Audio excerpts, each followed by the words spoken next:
আসসালামু আলাইকুম ওয়া রাহমাতুল্লাহি তাআলা ওয়া বারাকাতুহু। সম্মানিত দর্শক শ্রোতা, যে যেখান থেকে দেখছেন, দূরে কিংবা কাছে, দেশে কিংবা প্রবাসে, সবাইকে আন্তরিক মোবারকবাদ। সম্মানিত দর্শক, আজকের বিষয়টি হলো আমরা নামাজ কিভাবে আদায় করে সহিভাবে নামাজ পড়তে গিয়ে ভুল ত্রুটি হয়ে থাকে। ওই ভুল ত্রুটিগুলি প্র্যাকটিক্যালি আমরা দুইজনেই পরিচালনার মধ্য দিয়ে আজকের ভুল ত্রুটি শুধরে নিব। আমার সাথে আছেন আমার প্রিয় ভাই মোহাম্মদ আলামিন। সাধারণত আমরা নামাজের মধ্যে যে ভুল ত্রুটি হয়ে থাকে রুকু সেজদায়, রুকু হইতে ওঠার সময় এবং দুই সেজদার মাঝখানে ছোটোখাটো যে সমস্ত ভুল ত্রুটি হয়ে থাকে, আপনার আজকে নামাজের মধ্যে দিয়ে দেখে নেবেন আপনার কি সেই ভুল ত্রুটি হয়।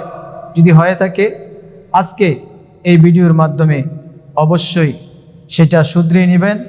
আশা করি আজকের এই ভিডিও থেকে কিভাবে শুদ্ধভাবে নামাজ আদায় করতে হয় এই ভিডিওর মাধ্যমে দেখে আপনারা উপকৃত হবেন। তাহলে দর্শক, শুরু করা যাক। আমার প্রিয় ভাই মোহাম্মদ আলামিন আমাদেরকে নামাজ পড়ে দেখাবে। আলহামদুলিল্লাহ, আমার ভাই হাফেজ, কোরআনে হাফেজ এবং শুদ্ধভাবে নামাজ পড়তে পারে, রুকু সেজদা করতে পারে। কিন্তু আমাদের একটা অভিনয় ভিডিওর মাধ্যমে যারা নামাজ পড়ে তাদের যে ধরনের ভুল ত্রুটি হয়ে থাকে, উনি এই ভুল ত্রুটি দেখাই দিবেন। আর সেই ভুল ত্রুটি পাশে থেকে আপনাদেরকে সহিভাবে ধরাই দেওয়ার জন্য সহযোগিতা করব আমি মাওলানা বেলাল হোসেন হেলালি। আশা করি আজকের এই ভিডিও থেকে আমরা অনেক কিছু শিখতে পারব। তাহলে দর্শক, আজকে আমরা 2 রাকাত ফজরের সুন্নত নামাজ আদায় করে দেখাবো ভুল কিবা শুদ্ধ এবং ভুলের মধ্যে মিল অমিল যে কাজগুলি রয়েছে সাধারণত আমরা করে থাকি, এগুলি নিয়ে আজকের এই ভিডিও। তাহলে দর্শক, শুরু করা যাক আমাদের আজকের পর্ব। ভাই আলামিন ভাই, এই নামাজ পড়তে গিয়ে রুকু সেজদায় যে ধরনের ভুল ত্রুটি হয়ে থাকে, এই ভুল ত্রুটি কীভাবে করে থাকে সেটা আপনি একটু প্র্যাকটিক্যালি দেখাই দিবেন। আর সেখানে থেকে আমরা শিক্ষা নেব যে সহি রুকু সহি সেজদা কিভাবে করতে হয়। তাহলে প্রথমে নামাজের শুরু থেকে কি কি কাজ আছে এগুলি দিয়ে শুরু করেন ইনশাআল্লাহ। আসসালামু আলাইকুম রহমতুল্লাহি ওয়া বারাকাতুহু। এখন আমরা আগে সুন্দর করে 4 আঙ্গুল, যাদের কষ্ট হয় হয়তো একটু বেশি করে দাঁড়াইতে পারবেন, বেশি না, একদম সিম্পলভাবে দাঁড়াবেন যাতে কষ্ট না হয়। প্রিয় ভাই আলামিন বলেছেন নামাজে কিভাবে দাঁড়াতে হয়। 4 আঙ্গুল অথবা তার কিছু বেশি, তার মানে বোঝাতে চেয়েছেন আপনার শরীরের ওয়াইট অনুযায়ী যদি আরেকটু বেশি প্রয়োজন হয় আপনি সেইটুকু জায়গা নিয়ে নামাজে দাঁড়াবেন। অনেক ক্ষেত্রে 4 আঙ্গুলের জায়গায় একটু বেশি দাঁড়াতে গিয়ে আপনি যায় না আমাদের এই মাথায় এভাবে দাঁড়িয়ে থাকেন, কিন্তু এটা কখনো নামাজের দাঁড়ানোর আদব হতে পারে না। নামাজে আপনি দাঁড়ালেন একটা আদব রক্ষা করে, সুন্দর বডিটাকে স্টিল করে রেখে সোজা করে নামাজে দাঁড়িয়েছেন, সেখানে খেয়াল রাখতে হবে আপনি কার সামনে দাঁড়িয়েছেন। স্বয়ং আল্লাহ তাআলার সামনে আপনি নামাজে দাঁড়িয়েছেন, এখানে কোনো রকমের অলসতা পোষণ করা যাবে না। এভাবে দাঁড়াইলেন, এভাবে বাঁকা হয়ে দাঁড়াইলেন, এটা যাতে কোনো রকমে না হয়। এই জন্য ভাই আপনাদেরকে শুরুতে বলেছেন নামাজে দাঁড়ানোর পদ্ধতি। জি, এরপরে আল্লাহু আকবার। দর্শক দেখলেন কিভাবে নামাজে নিয়ত বাঁধলেন। স্বাভাবিকভাবে উনি দাঁড়ালেন, হাত ছেড়ে দিলেন। আপনি যখন নিয়ত করলেন যে আমি ফজরের 2 রাকাত সুন্নত নামাজ আদায় করেছি, মন থেকে যে কোনো নিয়ত আপনাকে করাই লাগবে। নিয়ত ব্যতীত আপনার নামাজ সহি হবে না। কারণ বুখারীর বর্ণনা এসেছে ইন্নামাল আমালু বিন্নিয়াত, নিয়তের উপরেই আপনার কাজকর্ম নির্ভরশীল। প্রিয় দর্শক, নিয়ত যখন করলেন তাকবীরে তাহরিমে বাঁধলেন আল্লাহু আকবার। এই আল্লাহু আকবার বলে হাত যখন উঠালেন, হাত কি এভাবে পিছনের দিকে যাবে? এভাবে অনেকে এভাবে আঙ্গুল খাড়া করে রাখে, সোজা করে, এভাবেই রাখে না। আপনার শরীরের সাথে হাতের পজিশন স্বাভাবিক থাকবে। আল্লাহু আকবার বলে হাত ঠিক এখন যেই পজিশনে আছে এই পজিশনে থাকবে। এরকম সোজা করার দরকার নাই, এরকম টাইট হওয়ার দরকার নাই। আপনি একেবারে স্বাভাবিক। আল্লাহু আকবার। দেখেন আমার দুই হাতের আঙ্গুলগুলি অটোমেটিকলি ক্যাবলামুখী হয়ে আছে, প্রত্যেকটা মাথা ক্যাবলামুখী হয়ে যাবে। আল্লাহু আকবার। নিয়ত বাঁধলেন। যে দর্শক দেখেন কিভাবে নিয়ত বেঁধেছেন, এই 3 আঙ্গুল বাম হাতের উপরে, ডান হাত চলে যাবে। তারপর আপনি নাভির উপরে হাত বাঁধলেন। অনেকে যেই কাজটা ভুল করে থাকে, ভুলটা কিভাবে ধরে সেটা একটু দেখাই দেন। অনেকেই আমরা নামাজ পড়তে গিয়ে নিয়ত বাঁধার পর আমরা অনেকে এভাবে ধরি, জি, এবং অনেকে এভাবে ধরি, কিন্তু নিয়মটা জানি না। নিয়ম হচ্ছে যে 3 আঙ্গুল উপরে থাকবে, আর দুই আঙ্গুল দিয়ে কবজির মধ্যে আমরা ধরবো, শক্ত করি, যাতে সুন্দর হয়।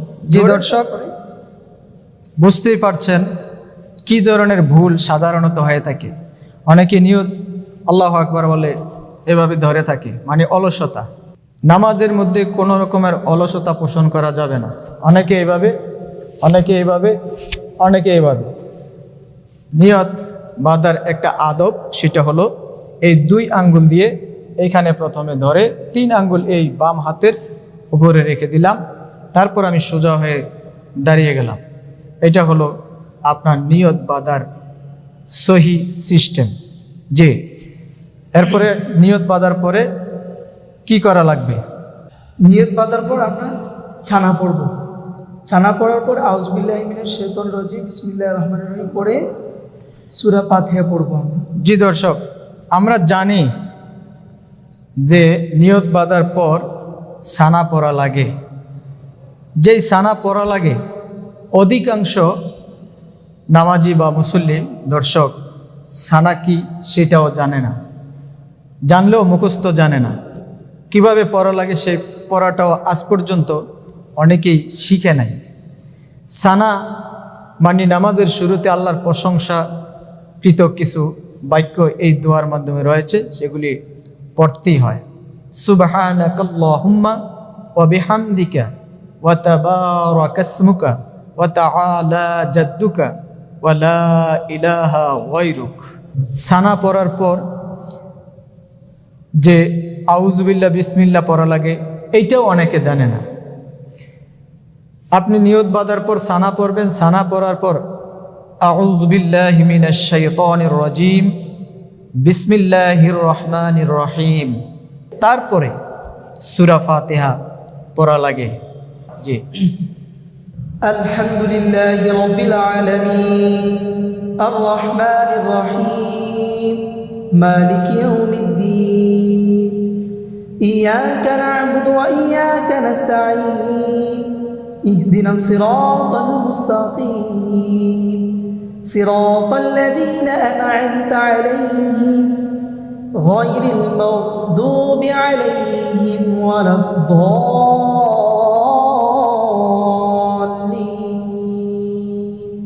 দর্শক দেখলেন কিভাবে সূরা ফাতিহা তেলাওয়াত করতে হয়।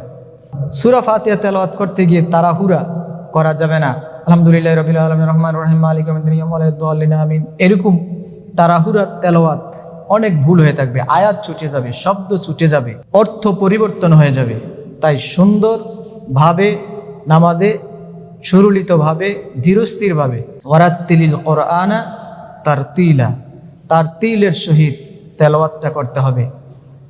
আলহামদুলিল্লাহি রাব্বিল আলামিন আর রহমানির রহিম মালিকি ইয়াউমিদ্দিন ইয়্যাকা না'বুদু ওয়া ইয়্যাকা নাস্তাঈন ইহদিনাস সিরাতাল মুস্তাকিম সিরাতাল লাযীনা আন'আমতা আলাইহিম গায়রিল মাগদুবি আলাইহিম ওয়ালাদ-দাল্লিন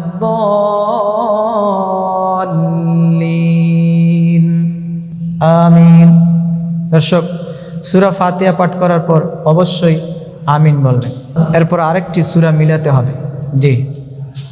قل يا أيها الكافرون لا أعبد ما تعبدون ولا أنتم عابدون ما أعبد ولا أنا عابد ما عبدتم ولا أنتم عابدون ما أعبد لكم دينكم ولي دين। জি দর্শক, দেখলেন সূরা ফাতিহার পর আরেকটি সূরা মিলানো হয়েছে। এই ক্ষেত্রে কোন জায়গায় ভুল হয়েছে দর্শক, আপনারা হয়তো বুঝতে পেরেছেন যে সূরা ফাতিহার পর আরেকটি সূরা মিলানো হয়ে গেছে। এই নিয়মে, এই পদ্ধতিতে নামাজ তো ঠিকই হয়ে গেল। দর্শক মনে রাখবেন, সূরা ফাতিহা শুরুর আগে বিসমিল্লাহ অবশ্যই বলতে হবে, এবং আরেকটি সূরা মিলানোর আগে প্রত্যেক সূরার শুরুতেই রয়েছে বিসমিল্লাহির রহমানির রহিম। সূরা মিলানোর আগে বিসমিল্লাহির রহমানির রহিম পরিপূর্ণ পড়ে তারপরে ওই সূরাটা তেলাওয়াত করতে হবে। সূরা কাফিরুন তেলাওয়াত করা হলো, কাফিরুনের শুরুতে বিসমিল্লাহ আছে, অবশ্যই বিসমিল্লাহ পড়ে নিতে হবে। আমাদের পরবর্তী কাজ কি? দাঁড়ানো থেকে রুকুতে যাওয়া। কিভাবে আপনি রুকুতে যাবেন দেখে নিন দর্শক। জি, আল্লাহু আকবার। দেখুন দর্শক, রুকু ক্ষেত্রে আমাদের যেভাবে রুকু করলে সহি, এইভাবে রুকু। আমার ভাই আলামিন রুকু দিয়েছে। এক্ষেত্রে রুকুর ক্ষেত্রে তার শরীরের পজিশন এখন যেভাবে আছে, এইটা কিভাবে আছে আপনারা দেখে নিন। এখানে যেই জিনিসটা ভুলভাবে আপনাদেরকে দেখানো হচ্ছে, সহিটা আমি আপনাদেরকে দেখাচ্ছি। এখানে মাথা, মাজা, পিঠ এবং মাজা সম্পূর্ণটা এক লেভেল থাকবে। এখানে এক মুঠো পানি ছেড়ে দিলে চতুর্দিকে গড়িয়ে যাবে। এখন যেই পজিশনে আছে আপনারা দেখুন কোন দিকে যাবে, সম্পূর্ণটা পিছনের দিকে চলে আসবে। তার মানে রুকু, সহি রুকু কোনটা, তাহলে আমি আপনাদেরকে দেখাচ্ছি। আল্লাহু আকবার। দর্শক দেখুন, আমার মাথা, পিঠ, মাজা তিনটা স্থান এক লেভেল আছে। হাত হাঁটুতে রাখা অবস্থায় আমি এভাবে রেখে দেব 5টা আঙ্গুল, হাতের আঙ্গুলগুলি হাঁটুর বাটির উপরে। তারপর আমার মাথা, পিঠ, মাজা এক লেভেল থাকবে। ভুলভাবে রুকু করা, এভাবে রুকু দিয়ে অনেকে সোজাও হয় না, এভাবে রুকু দিয়ে এখান থেকে এভাবে সেজদায় চলে যায়।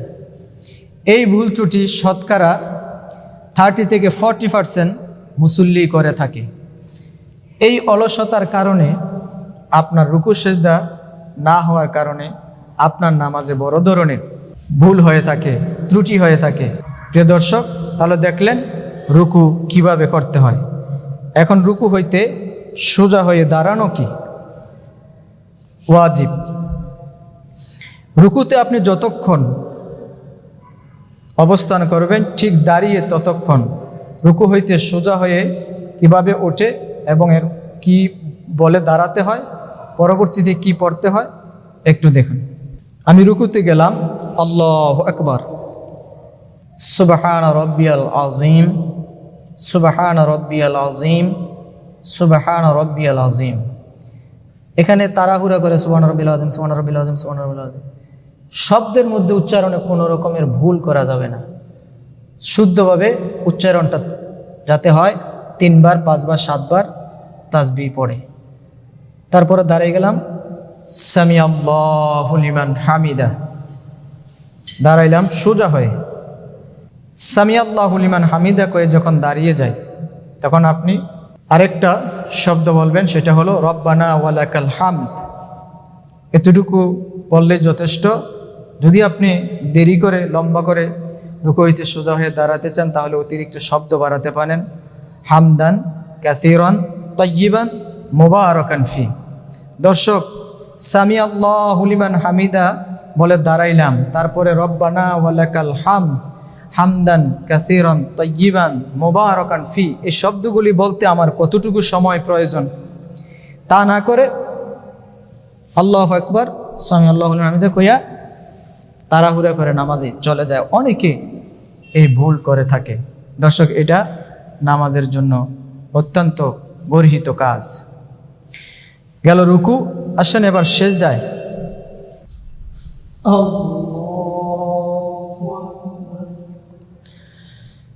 দর্শক দেখেন সেজদার পজিশন কিভাবে, হাত এবং শরীরের একেবারে পজিশন এভাবে নিচের দিকে ঝুঁকে থাকা। যারা ভুল করে থাকে এভাবে সেজদা দিয়ে হাত মাটিতে লাগাই দেয়, তাহলে সহি সেজদাটা কি হবে দর্শক, সেটা আমার কাছ থেকে আবার আপনারা ভালো করে দেখে নিন। দেখুন দর্শক, সহি সেজদার সিস্টেম। আল্লাহু আকবার। এইভাবে আমার পিছনের পাগুলি দুইটা একসাথে লেগে যাবে এবং আমার ঘাড় থেকে মাথা পর্যন্ত এটা এক লেভেল থাকবে, এই জায়গাটা এক লেভেল থাকবে, আর হাতগুলি দুটোটা উপর হয়ে থাকবে, এমনভাবে ফাঁকা থাকবে তাই এইখান দিয়ে কোনো কিছু আসা যাওয়ার করার জন্য সুযোগ পায়। এই জন্য আল্লাহ রাসূল সাল্লাল্লাহু আলাইহি সাল্লাম এই হাত এমনভাবে উপর করে রাখতেন যাতে নিচ দিয়ে কোনো কিছু আসা যাওয়া করতে পারে, এভাবে ফাঁকা রেখে। সেজদার ক্ষেত্রে আরেকটা ভুল হয়ে থাকে, সেটা হলো আমরা দেখেছি অনেকে নাক মাটিতে স্পর্শ করায় না, শুধু কপাল নাক লাগে না, না আপনার কপাল এবং নাক দুইটাই মাটি স্পর্শ করবে। তাহলে দেখুন আরেকবার দর্শক, এভাবে সহি সেজদা শিখে নিলাম। নাক কপাল মাটিতে স্পর্শ করে আছে, হাত কনুই পর্যন্ত উপর হয়ে আছে, পিছনের পা দুইটা একসাথে হয়ে আছে। এখানে সুবহান রব্বিয়াল আলা, সুবহান রব্বিয়াল আলা, সুবহান রব্বিয়াল আলা 3 বার, 5 বার বেজোর সংখ্যা আপনি যতবার বলতে পারেন, সমস্যা নাই। আল্লাহু আকবার।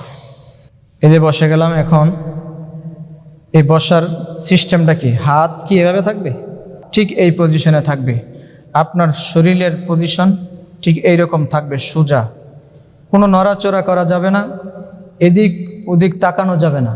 এরপরে 2 সেজদার মাঝখানে বসে রব্বে গফিরলি, রব্বে গফিরলি, রব্বে গফিরলি ছোট্ট বাক্যে 3 বার এই তাসবিহ পড়তে পারেন, অথবা আরেকটা দোয়া আছে আল্লাহুম্মা গফিরলি ওয়ারহামনি ওয়াহদিনি ওয়াফানি ওয়ারজুকনি, এই দোয়াটাও পড়তে পারেন। 2 সেজদার মাঝখানে এই দোয়া না পড়ে ভুল সেজদা, যেভাবে তাড়াহুড়া করে সেজদা দেয়, দেখেন কিভাবে দেয়।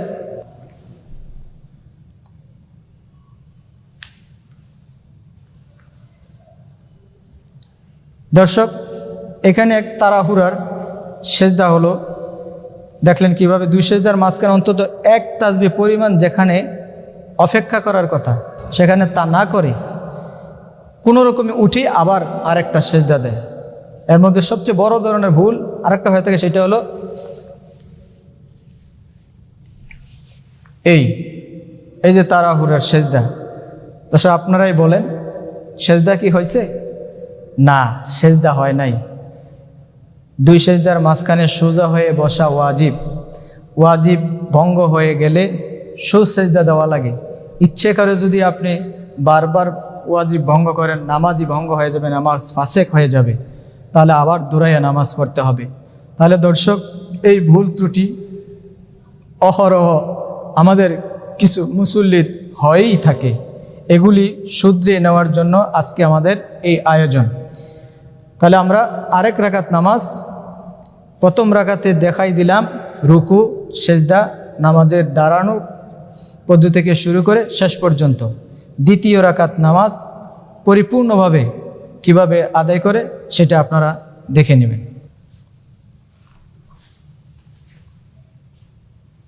জি, 2 সেজদার মাঝখান থেকে সেজদা দিয়ে যখন উঠব তখন আল্লাহ, সেজদা দিয়ে আল্লাহু আকবার বলে আমরা দাঁড়িয়ে যাব। দাঁড়িয়ে গিয়ে সরাসরি কান পর্যন্ত আর হাত উঠানো লাগবে না, আমরা হাত বেঁধে ফেলবো। ওনাকে রফা দাইন করে সেটা ভিন্ন কথা, যদি আপনি রফা দাইন প্রতি রাখাতে করেন সেটা ভিন্ন কথা।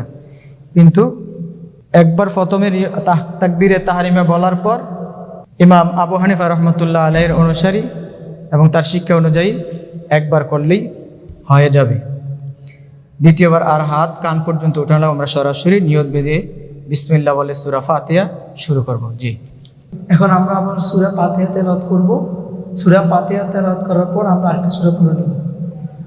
আলহামদুলিল্লাহি রাব্বিল আলামিন আর রহমানির রহিম মালিকি ইয়াউমিদ্দিন ইয়াকা না'বুদু ওয়া ইয়াকা নাস্তাঈন ইহদিনাস সিরাতাল মুস্তাকিম সিরাতাল লাযীনা আন'আমতা আলাইহিম غير المغضوب عليهم ولا الضالين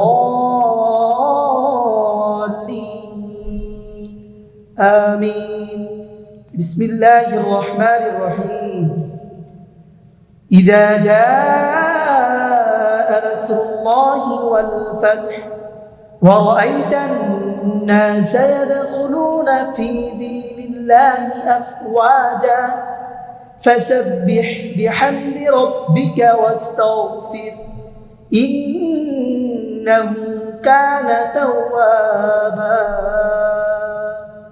আগেতে সূরা নাসর পড়েছি, এখন আমরা কেরাত শেষ করে আমরা আবার রুকুতে যাব। সহি শুদ্ধভাবে কিভাবে রুকু দিবেন আপনারা আবার জেনে নেবেন আমাদের থেকে। আল্লাহু আকবার। দেখুন দর্শক, রুকু তাসবিহ করেন سبحان ربي العظيم سبحان ربي العظيم سبحان ربي العظيم। এভাবে আপনারা 3 বার রুকু তাসবিহ পড়ে তারপরে সোজা হয়ে দাঁড়াবেন। سمع الله لمن حمده ربنا ولك الحمد حمدا كثيرا طيبا مباركا فيه রব্বানা ওয়ালাকাল হামদ, এটুকু বললেই হবে। যদি আপনি চান আরও বাড়াইতে পারেন, যেভাবে আমার ভাই সেই শব্দগুলি উচ্চারণ করে আপনাদেরকে শোনালো। তারপরে সেজদা সরাসরি।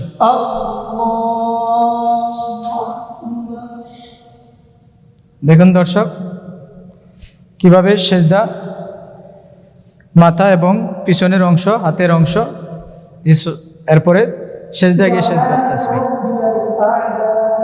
سبحان ربي الأعلى سبحان ربي الأعلى الله أكبر। দর্শক, 2 সেজদার মাঝখানে দোয়াটা আবার রব্বি গফিরলি রব্বি গফিরলি রব্বি গফিরলি 3 বার। 3 বার না হলে অন্তত একবার তো অবশ্যই। الله أكبر سبحان ربي الأعلى سبحان ربي الأعلى سبحان ربي الأعلى الله أكبر। এবার দেখুন হাতের পজিশন, অনেকে এভাবে নামিয়ে রাখে, এটা এভাবে নামানো যাবে না, ঠিক এই পজিশনে রেখে দিতে হবে। এভাবে হাত ফাঁক করে যেমন খুশি তেমনভাবে রেখে দেওয়া যাবে না, ঠিক সোজা, এবং হাতের আঙ্গুলগুলি এমনভাবে থাকবে এখানে কোনো কিছু কেটে ফেললেও যাতে আঙ্গুলও না কাটে, পাও না কাটে, এরকমভাবে হাতের মাথাগুলি এভাবে রেখে দিতে হবে। এটা হলো 2 রাকাত নামাজের শেষ বৈঠক। এই শেষ বৈঠকে আপনার কি কি পড়া লাগে এখন আপনাদেরকে পড়ে শোনাবে। এই পড়াশোনা থেকে নিজেরাও শিখে নেবেন এবং কিভাবে পড়ে সেইভাবে তেলাওয়াতটা মুখস্থ করে নেবেন। কি কি দোয়া পড়া লাগে সেটাও জেনে নেবেন। সম্মানিত দর্শক, আমরা এখন তাশাহুদ পড়ব। আত-তাহিয়াতু লিল্লাহি ওয়াস-সালাওয়াতু ওয়াত-তাইয়্যিবাত আসসালামু আলাইকা আইয়ুহান নাবিয়্যু ওয়া রাহমাতুল্লাহি ওয়া বারাকাতুহু আসসালামু আলাইনা ওয়া আলা ইবাদিল্লাহিস সালিহিন أشهد أن لا إله إلا الله وأشهد أن محمدا عبده ورسوله আমরা এখন তাশাহুদ পড়ছি তাশাহুদ পড়ার পর আমরা দুরূদ শরীফ পড়ব আল্লাহুম্মা সাল্লি আলা মুহাম্মাদিন ওয়া আলা আলি মুহাম্মাদ কামা সাল্লাইতা আলা ইব্রাহিম ওয়া আলা আলি ইব্রাহিম ইন্নাকা হামিদুম মাজিদ আল্লাহুম্মা বারিক আলা মুহাম্মাদিন وعلى آل محمد كما باركت على إبراهيم وعلى آل إبراهيم إنك حميد مجيد সম্মানিত দর্শক আমরা তাশাহুদ পড়লাম দুরূদ শরীফ পড়লাম এখন আমরা দোয়া মাসুরা পড়ব আল্লাহুম্মা ইন্নী যালামতু নাফসি ظلما كثيرا ولا يغفر الذنوب إلا أنت فاغفر لي مغفرة من عندك وارحمني إنك أنت الغفور الرحيم তাশাহুদ পড়লাম দুরূদ শরীফ পড়লাম দোয়া মাসুরা পড়লাম সম্মানিত শ্রোতা আরেকটু কথা হচ্ছে কথাটা হলো সব সময় যখন আমরা দাঁড়াবো তাকানো থাকবে সেজদার অথবা সেজদার জায়গায় তাকানো থাকবে আর আমরা যখন রুকুতে যাব রুকুতে যাওয়ার পরে আমরা দুই পায়ের যে আঙ্গুলির মাঝখানে আমরা তাকাবো তো আমরা এখন সালাম ফিরাবো আপনারা দেখবেন আসসালামু আলাইকুম ওয়া রাহমাতুল্লাহ আসসালামু আলাইকুম ওয়া রাহমাতুল্লাহ সম্মানিত দর্শক আমরা যখন সালাম ফিরাবো ডান দিকে সালাম ফিরানোর পর আমরা ডান কাঁধের দিকে তাকাবো আমরা যখন আবার বাম দিকে তাকাবো তখন আমরা বাম কাঁধের দিকে তাকাবো আমরা অন্য দিকে তাকাবো না সম্মানিত দর্শক দেখতে পেলেন কিভাবে 2 রাকাত শুদ্ধ সহি নামাজ আদায় করতে হয় আমরা দাঁড়ানো থেকে শুরু করে সূরা কেরাত রুকু সেজদা এবং সর্বশেষ সালাম কিভাবে ফিরাতে হয় ডান দিকে একা একা যখন নামাজ পড়বেন তখন আপনার কাঁধের দিকে নজর থাকবে অর্থাৎ আপনি ডান কাঁধের ফেরেশতাকে সালাম দিলেন বাম দিকে যখন সালাম ফিরাবেন আপনার নজর ডান কাঁধের ফেরেশতার দিকে থাকবে অর্থাৎ ডান কাঁধের ফেরেশতা আপনার সালাম গ্রহণ করবে আপনি যখন জামাতবদ্ধ হয়ে নামাজ পড়বেন আপনার পাশের যে মুসল্লি থাকবে তার কাঁধের দিকে নজর থাকবে বাম দিকে আপনার বাম দিকের মুসল্লির কাঁধের দিকে নজর থাকবে এভাবে একে অপরের কাঁধের দিকে নজর করে একে অপরের কাঁধের ফেরেশতাদেরকে সম্বোধন করে সালাম দিবেন অথবা আপনার নিয়ত থাকবে যে সালামের মাধ্যমে নামাজ শেষ করা আজ থেকে এই ভিডিও দেখার পর থেকে যেন আর এই ধরনের ভুল ত্রুটি না হয় সেজন্য আমরা সতর্ক থাকব আমরা সতর্ক অবস্থায় সুন্দর সহি শুদ্ধভাবে নামাজ আদায় করব আল্লাহ তাআলা আমাদেরকে তৌফিক দান করুন আজকে এই পর্যন্তই আবার আপনাদের সঙ্গে দেখা হয়ে যাবে আবার নতুন কোনো ইসলামিক ভিডিও নিয়ে ততক্ষণ পর্যন্ত ইসলামিক লাইফ চ্যানেলের সাথেই থাকুন ভালো থাকুন সুস্থ থাকুন আজকে এই পর্যন্তই আল্লাহ হাফেজ